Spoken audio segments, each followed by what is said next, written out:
Mortgage loans, business loans సులభంగా government private banks నుండి ఇప్పించబడును.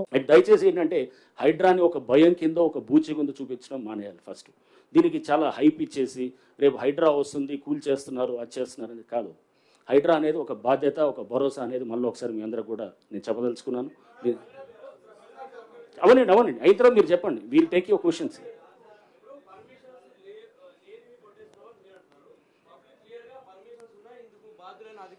నేను అదే కదా మీకు చెప్పేది. మీకు ఇదే నేను అంటుంది. ఆ పర్మిషన్స్ ఉన్నాయని వాళ్ళు అనుకుంటున్నారు. ఆ పర్మిషన్స్ క్యాన్సిల్ అయ్యి సంవత్సరాలు అయిపోయి అది ఆల్రెడీ కేసులు అవుతున్నాయి, సస్పెన్షన్లు అయినారు, కేసులు అయిపోయినాయి, రిజిస్ట్రేషన్ కూడా ఆపించారు. ఎవరిని తప్పట్టాలి? ఆ బిల్డర్ని తప్పట్టాలి. ఆ బిల్డర్ని పట్టుకొని అడగాల్సింది పోయి, లేకపోతే డ్యూ డెలిజెన్స్ చేయకుండా మీరు వచ్చి మీరు కూలగొడుతున్నారంటే కనుక అసలు పర్మిషన్ లేని స్ట్రక్చర్ అది. రెండోది నేను ఇప్పుడు చెప్పేది అదే. ఇప్పుడు మీ అందరికీ పర్మిషన్ ఒకటి, ఇప్పుడు సర్పంచ్ తోటి గండిపేటలో సర్పంచ్ ఇచ్చారు పర్మిషన్. సర్పంచ్ అసలు పర్మిషన్స్ ఇవ్వచ్చా? లేదు కదా. పంచాయత్ సెక్రటరీ ఇవ్వాలి. అది కూడా ఇప్పుడు యాంటీ డేట్ తోటి 2009 కన్నా ముందు డేట్స్ తోటి ఇచ్చుకొని ఇది ఏ కాగితం అంటే ఆ కాగితం పర్మిషన్ అవుతుందా? అట్లాంటిది ఇది invalid illegal permission is no permission. రెండోది అసలు మీరు సమయం ఇవ్వట్లేదు, నోటీసులు ఇస్తున్నారు. మీకు చెప్తుంది ఇప్పుడు మీకు చెప్తున్న ఎగ్జాంపుల్ ఉదంతాలన్నిటి కూడా వాళ్ళకి చెప్పినప్పుడు కమ్యూనికేషన్ గ్యాప్, కొన్ని సందర్భంలో కమ్యూనికేషన్ గ్యాప్ ఏదైతే ఉన్నదో దాన్నే మీకు చెప్తున్నాను. అది కింద వాళ్ళకి చేర్చడంలో వాళ్ళు ఎవరు ల్యాండ్ ఓనర్స్కి ఇచ్చాం.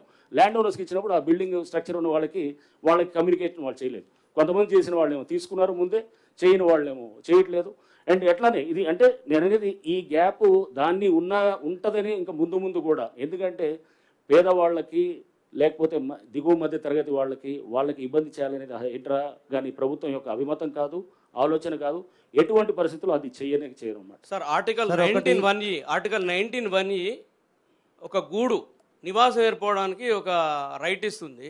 ఇప్పుడు ప్రజలు మెజారిటీ, సరే మీ వాదన మీరు వినిపిస్తున్నారు, మెజారిటీ ప్రజల ఆవేదన చూస్తుంటే వాళ్ళ ఫండమెంటల్ రైట్కు డ్యామేజ్ చేస్తున్నారు, మా నివాస హక్కును భంగం కలిగించే విధంగా ప్రభుత్వము లేదా హైడ్రా వ్యవహరిస్తుందని చెప్పేసి పెద్ద ఆరోపణ మీ పైన.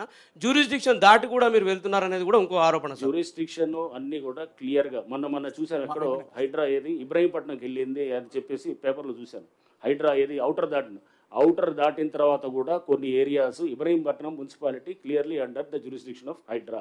ఆ మ్యాప్ ఉంది, అది మీరు చూస్తే కనుక అది ఇది. అండ్ రైట్ టు నేను అనేది వాళ్ళు ఉంటున్నారు అనేది అంటే కనుక ప్రతి వాళ్ళకి వర్తిస్తుంది. ఇప్పుడు నేను వెళ్ళి చెరువులో కట్టుకుంటే కనుక అది నా రైటు ఇదా అంటే నా వల్ల వేల మంది నష్టపోతున్నారు. సుప్రీంకోర్టు చాలా స్పష్టమైన ఇది చెప్పింది, రైట్ టు క్లీన్ ఎన్వైరన్మెంట్ అనేది it is part of article 21. So అనేది చాలా స్పష్టంగా ఉంది.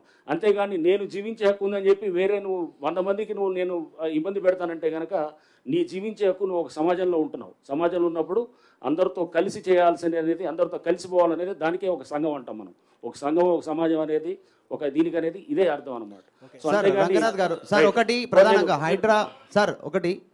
హైడ్రాకి సంబంధించి అంటే FTLలో బఫర్ జోన్లో ప్రభుత్వ భూములలో కట్టుకున్న వాటిలో భయపడుతున్నారు. హైడ్రాని చూస్తే వాళ్ళు కూల్చేస్తారు మాదని చెప్పి. కానీ అదే ఓవైసీ FTLలో పెద్ద కాలేజ్ కట్టుకుంటే ఓవైసీని చూసి హైడ్రా భయపడుతుంది, ప్రభుత్వం భయపడుతూ ఉంది. ఓవైసీని ఏం చేస్తలేరు, నోటీసులు ఇచ్చారు, టైం ఇస్తారు, 6 నెలలు అంటారు, అకాడమిక్ ఇయర్ లాస్ అవుతుంది అంటారు. కానీ ఇక్కడ కూడా చిన్న కుటుంబాలు 20 కుటుంబాలు 30 కుటుంబాలు 40 కుటుంబాలు అలా ఇల్లు పోతే అందులో కూడా పిల్లలు ఉన్నారు, 50 మంది 60 మంది 70 మంది, వాళ్ళది కూడా అకాడమిక్ ఇయర్ ఖరాబ్ అవుతుంది, వాళ్ళు లాస్ అవుతారు. వాళ్ళ గురించి పట్టించుకోవట్లేదు. కానీ ఓవైసీకి భయపడతా ఉంది హైడ్రా. మీకు మేము చెప్పేది అది డిమాలిష్ చేసిన స్ట్రక్చర్స్ అన్నీ కూడా ఎక్కడ డిమాలిష్ చేసాము, ఆ డిమాలిష్ చేసింది ఖాళీగా ఉన్న బిల్డింగ్సే.